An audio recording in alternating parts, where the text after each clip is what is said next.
जनसंख्या रिपोर्ट हमारी आने वाली देखने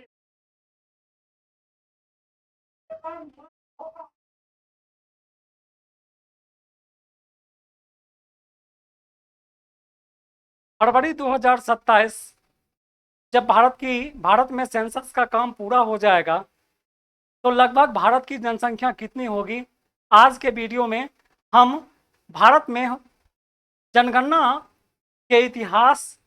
और अभी के परिप्रेक्ष्य में भारत की जनगणना जो है, भारत का सेंसस काम जो फरवरी 2027 में पूरा होगा, उसके बाद भारत की जनसंख्या कितनी होगी, इसके बारे में जानेंगे।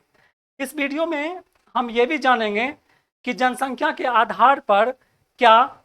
भारत में जो विश्व में जो भारत का स्थान प्रथम है वह बदल जाएगा या वही रहेगा। कितने वर्षों के अंतराल पर भारत में जनगणना का यानी सेंसस का काम पूरा किया जाता है। इस वीडियो में हम ये भी समझेंगे कि वह कौन सा दशक होगा जिस दशक में भारत की जनसंख्या का जो ग्रोथ रेट है वो गिरेगा, यानी नकारात्मक ग्रोथ रेट भारत अचीव करने लगेगा। नमस्कार दोस्तों, आज के इस क्लास में, इस वीडियो में हम बात करेंगे भारत में होने वाले सेंसस यानी जनगणना के कामों पर, उससे होने वाले फायदा और उससे होने वाले नुकसानों पर। सर्वप्रथम अगर हम जनगणना का परिभाषा अगर देखें तो यह हम सभी जानते हैं कि किसी क्षेत्र विशेष में निवास करने वाले लोगों का या किसी देश में निवास करने वाले लोगों की कुल संख्या किसी समय विशेष में जो होती है उसे ही हम जनसंख्या कहते हैं। किसी भी देश के लिए बढ़ती हुई जनसंख्या अगर नुकसानदायक है तो कहीं ना कहीं इसका दूसरा पक्ष यह भी है कि बढ़ती हुई जनसंख्या कुछ हद तक किसी देश में सकारात्मक पहलुओं और सोच को लेकर आती है। इस वीडियो में हम जानेंगे कि जनसंख्या बढ़ने का कारण क्या है, भारत में जनसंख्या बढ़ने का कारण क्या है, जनसंख्या बढ़ने से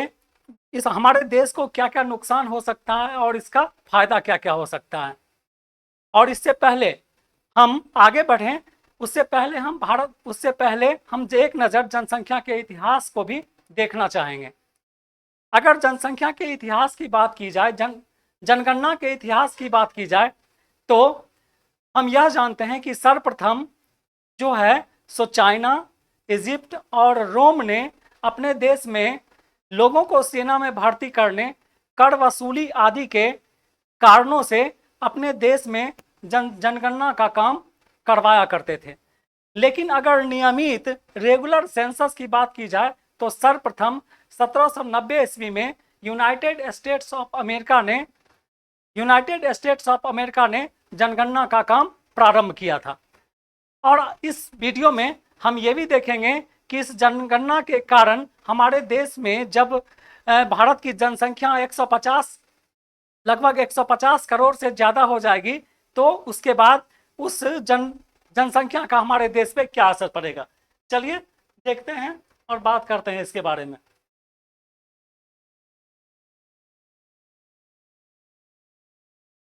नमस्कार दोस्तों,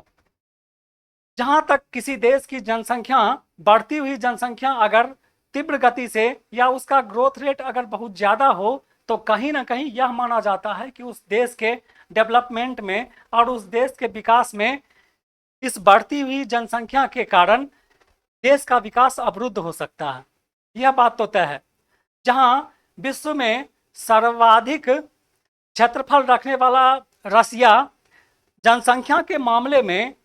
लगभग प्रारंभ के 5 देशों में नहीं शामिल है।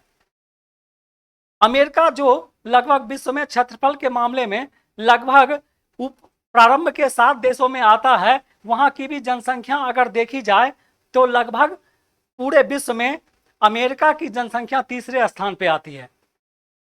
अगर प्रथम 5 वैसे देशों की बात की जाए जिस देश की जनसंख्या पूरे देश में सर्वाधिक है तो प्रथम स्थान पर अभी भारत आता है, दूसरे स्थान पर चाइना आता है, तीसरे स्थान पर यूनाइटेड स्टेट्स ऑफ अमेरिका आता है, चौथे स्थान पर इंडोनेशिया आता है और पांचवें स्थान पर पाकिस्तान आता है। ये 5 ऐसे देश हैं जिसके बारे में आपको किसी भी कॉम्पिटिटिव एग्जाम में पूछा जा सकता है कि विश्व में सर्वाधिक जनसंख्या रखने वाले देशों में तीसरे स्थान पर कौन है और चौथे स्थान पर कौन आता है।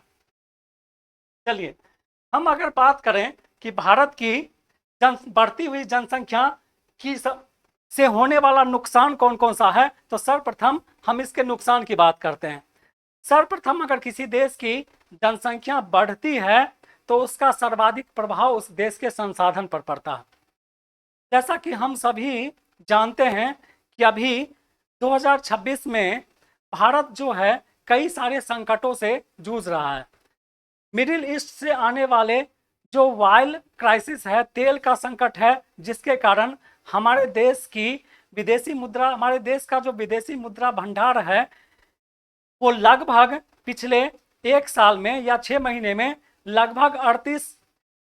38,000 करोड़ डॉलर के आसपास जो है सो निगेटिव में चला गया है। वहीं अगर भारत की बढ़ती हुई जनसंख्या जो फरवरी 2027 में लगभग 150 करोड़ के आसपास हो जाएगी, उसके बाद हमें किन किन कठिनाइयों का सामना करना पड़ेगा, हम उसकी बात करते हैं। सबसे पहले बेरोजगारी। किसी भी देश की बढ़ती हुई जनसंख्या संसाधन पर तो असर डालती ही डालती है, उसके बाद वहाँ के रोजगार पर सर्वाधिक असर डालती है, जिसके कारण बाजार में जो है हर साल लगभग 1 करोड़ युवा जो है 1 करोड़ युवा प्लस होते जाएंगे, यानी बढ़ते जाएंगे, जिसके कारण उतनी नौकरी जो है हमारे देश में मिल नहीं पाएगी। दूसरी बात, प्रतियोगिताएं बढ़ती जाएंगी, कम वेतन वाली नौकरियां जो हैं सो लगातार बढ़ेंगी और वो भी शायद नहीं मिल पाएंगी। दूसरी अगर समस्या देखें तो पानी की कमी और पर्यावरण का संकट हम देख सकते हैं, क्योंकि बढ़ती हुई जनसंख्या कहीं ना कहीं हमारे संसाधनों पर एक दबाव डालती है और उस दबाव में सर्वाधिक जो दबाव है वो कहीं ना कहीं खाद्यान्न, पानी और पर्यावरण पर वो दबाव पड़ता है, जिसके कारण पानी का संकट, यानी 40% भारतीय शहरों में पानी की कमी हो जाएगी, भूजल तेजी से घटेगा। पर्यावरण संकट की अगर बात की जाए तो जंगल उस बढ़ती हुई जनसंख्या के निवास स्थान के लिए हमें क्या करना पड़ेगा, जंगल काटना पड़ेगा। वायु प्रदूषण बढ़ जाएगा, कूड़े का निपटान बड़ी समस्या बन जाएगी, जैव विविधता घटती हुई चली जाएगी।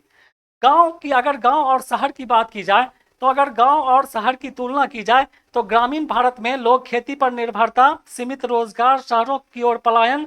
कम सुविधाएं,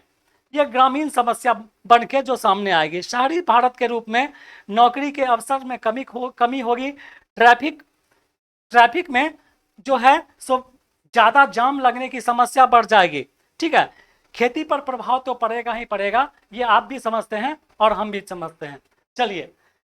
बढ़ती हुई जनसंख्या के अगर इतने सारे नुकसान हैं तो कुछ फायदे भी हम गिना सकते हैं बढ़ती हुई जनसंख्या के। पहला फायदा के रूप में हम यह कह सकते हैं कि युवा शक्ति जो है, भारत की युवा शक्ति अगर बात की जाए तो पूरे विश्व में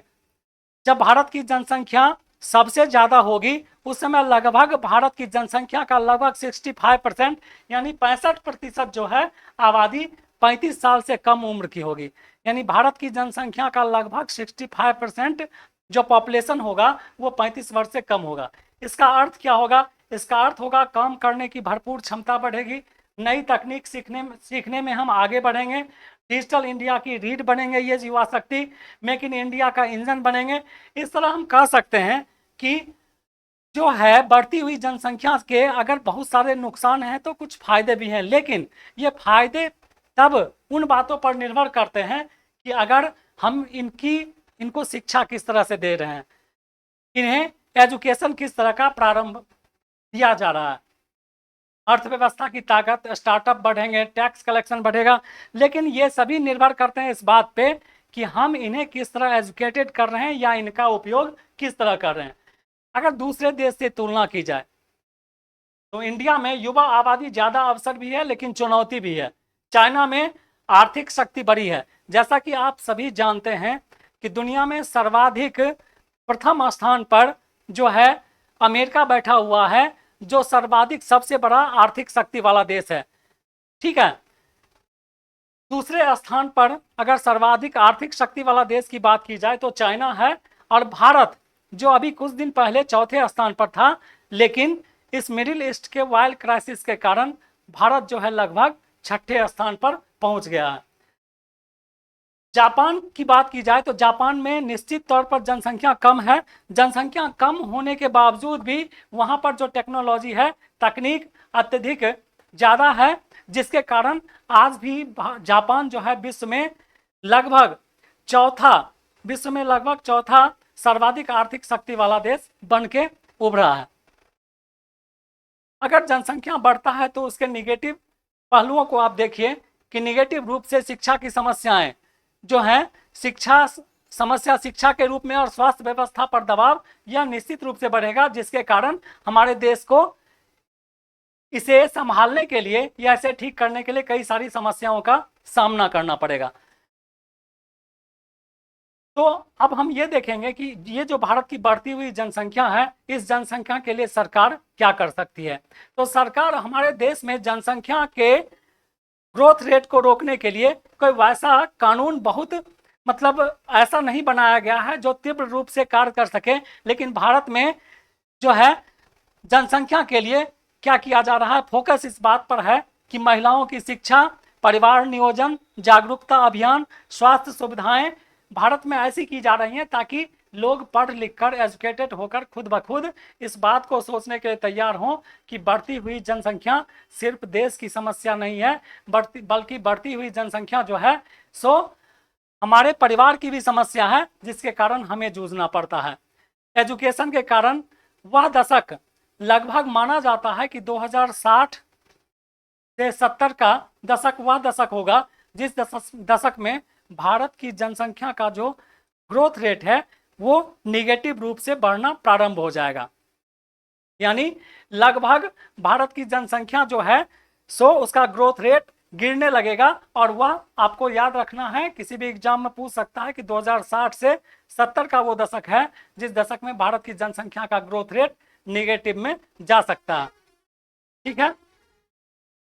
साल 2023 वह साल था जिस साल भारत ने चीन को पीछा करते हुए पूरे विश्व में प्रथम जनसंख्या वाला देश बनकर उभरा। जनसंख्या नियंत्रित करने के उपाय की बात अगर की जाए कि हम किस तरह जो है अपने जनसंख्या को नियंत्रित कर सकते हैं या उस पर नियंत्रण पा सकते हैं, तो उसमें सर्वप्रथम महिलाओं की शिक्षा, बेहतर स्वास्थ्य सुविधा, जल्दी शादी कम होना, यानी कम उम्र में लड़का और लड़कियों की शादी पे रोक लगाना, ठीक है,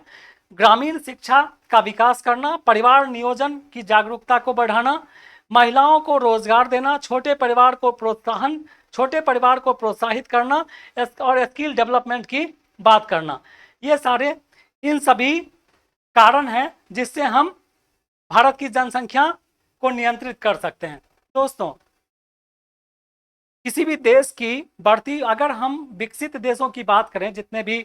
देश हैं, चाहे वो यूरोपियन कंट्री हो, अमेरिकन कंट्रीज हो, ऑस्ट्रेलिया हो या अन्य वैसे देश, चाहे जापान हो, वैसा हर देश जो एक डेवलप कंट्री के तौर पर पूरे दुनिया में जाना जाता है, उस देश की जनसंख्या का ग्रोथ रेट कभी भी बहुत ज़्यादा नहीं रहा है। किसी भी देश की जनसंख्या का वृद्धि दर अगर बहुत ज़्यादा होगा तो उस देश का आर्थिक विकास कहीं ना कहीं बाधित होगा,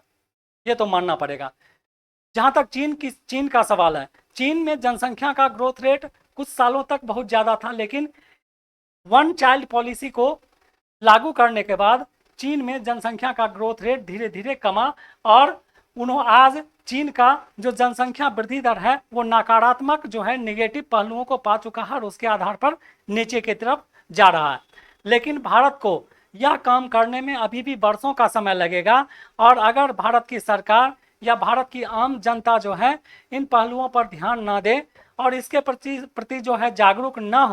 अगर हो तो भारत का जनसंख्या दर जो है इसी तरह तीव्र गति से बढ़ता रहेगा, और उसके साथ साथ किसी देश की जनसंख्या अगर तीव्र गति से बढ़ती रहती है तो उसके विकास दर पे, आर्थिक विकास पे निश्चित तौर पे असर पड़ता है, उसके आर्थिक विकास पे निश्चित तौर पे असर पड़ता है। इस तरह हम यह समझ गए,